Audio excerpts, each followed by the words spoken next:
What's going on, beautiful people? It's your boy C-Dub, aka Whit, coming at you guys. Hey, today is a conversational recovery ride. So I need you guys to sit back, relax, get your keyboards out, and I need you to do some commenting down below today.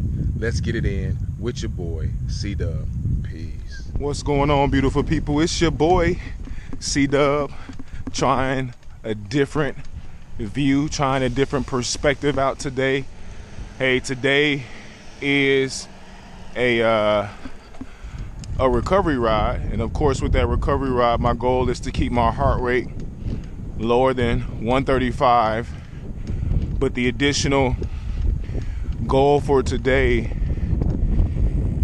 is to do a uphill 1 minute effort at minute 35, and then at minute 55 do a 10-second all-out sprinted effort. So we'll see how this recovery ride goes. But what makes this recovery ride a little unique, of course, is the view that we have today. But also what's going to make this recovery ride unique is the conversation that we're going to have. So sit back, relax, and we'll get into that conversation here in a moment.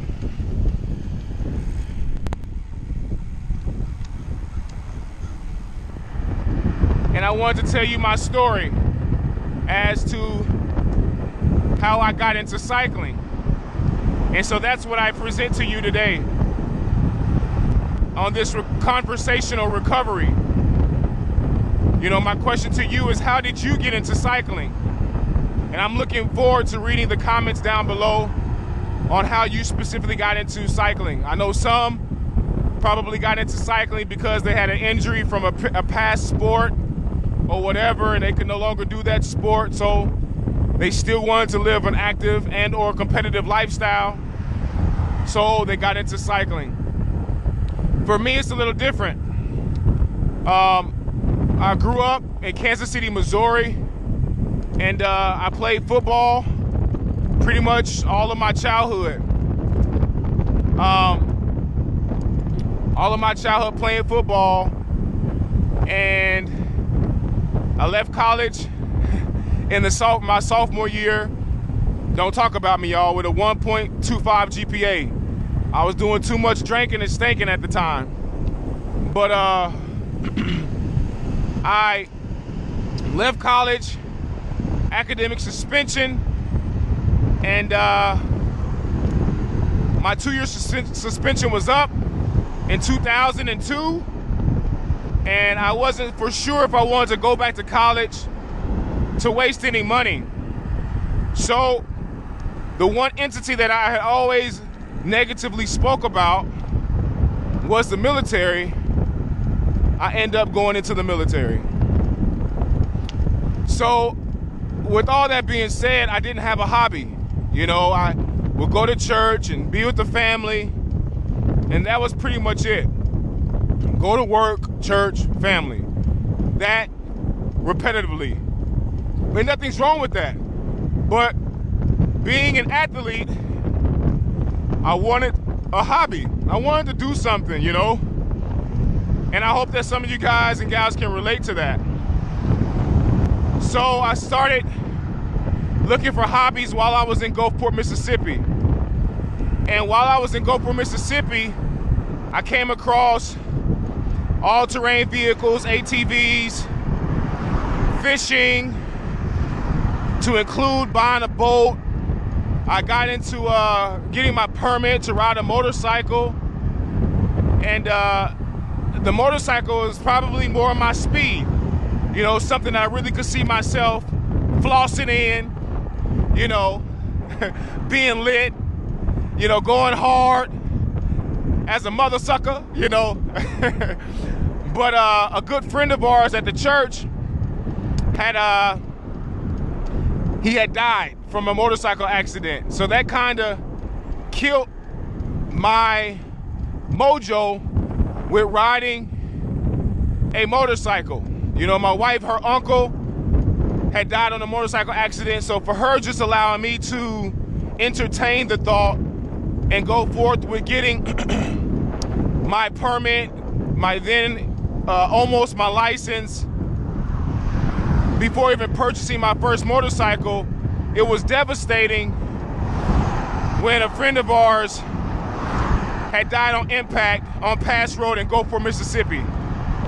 So I pretty much tore up my permit, got rid of it because it wasn't gonna happen. You know, just trying to keep home, stressless, not stress-free, but stressless. I say it that way. So I continued in my pursuit to find a hobby, and I didn't know what it was gonna be. Hope you guys can hear me. I didn't know what it was gonna be. I looked at hunting, just was not, and again at this time I'm in Mississippi. So hunting and fishing, you know, those are the main hobbies, and ATVs are the main hobbies there. I've even gone as far as to look at kiteboarding.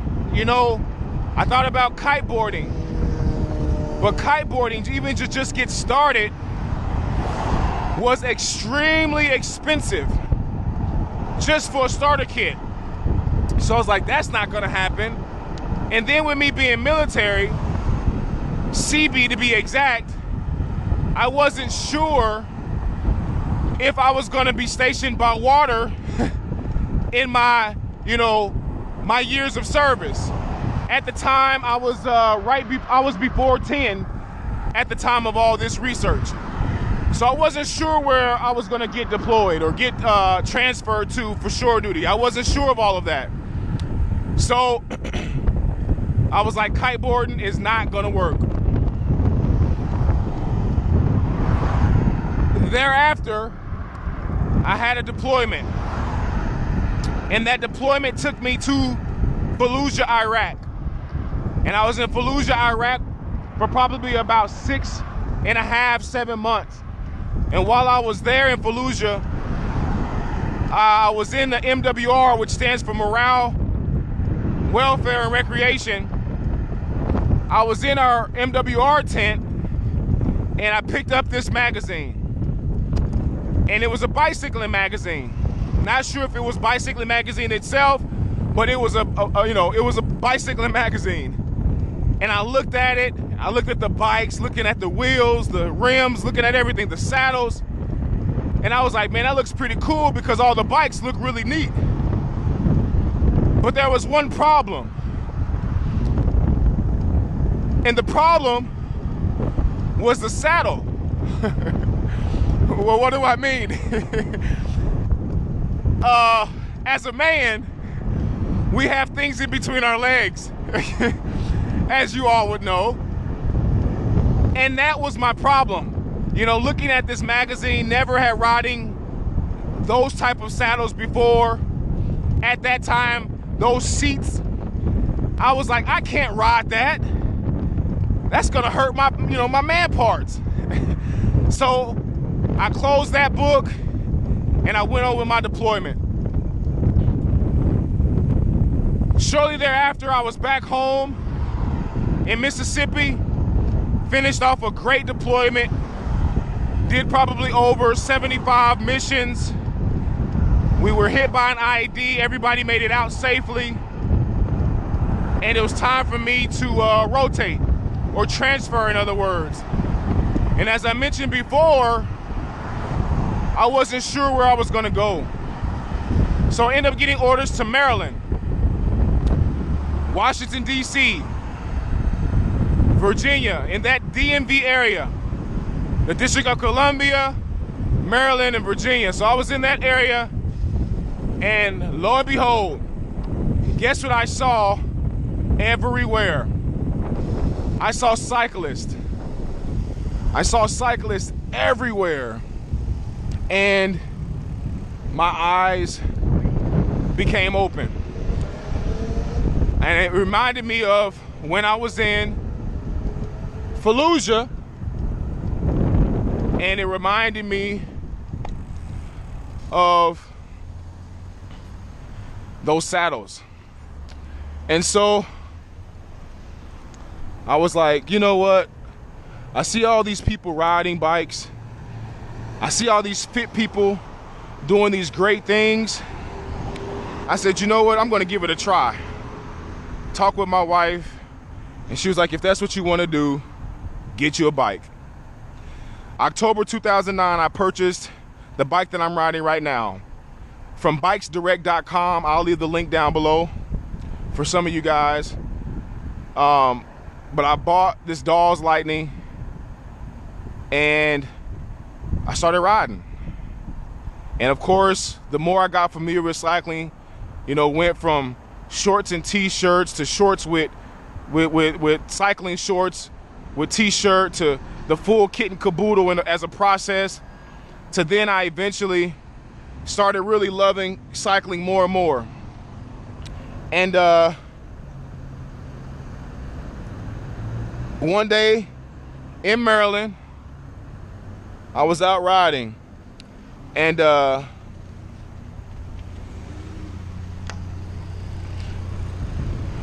was out riding, and no wind was blowing. No wind was blowing, and all I could hear was a cycling of the chain, and it was phenomenal. At that moment, I fell in love. I fell in love with cycling, and that's what it's been, and that's how I got into cycling. And of course, I went back to Mississippi after Maryland. Was in Maryland for 3 years. Went back to Mississippi, and got out of cycling. I didn't ride for like 5 years. And then of course, after that, I moved to Southern California, Chula Vista area. And as you guys know now, you got your boy, C-Dub, AKA Whit. And I've been riding, and I did my first race in March of this year at Tour de Marietta. I did the Saturday crit, and then I did the Sunday roll race, and my butt was handed to me. But it was a great experience. Following that race, USA Cycling, and hopefully I can find that link that I will also put down in the description below.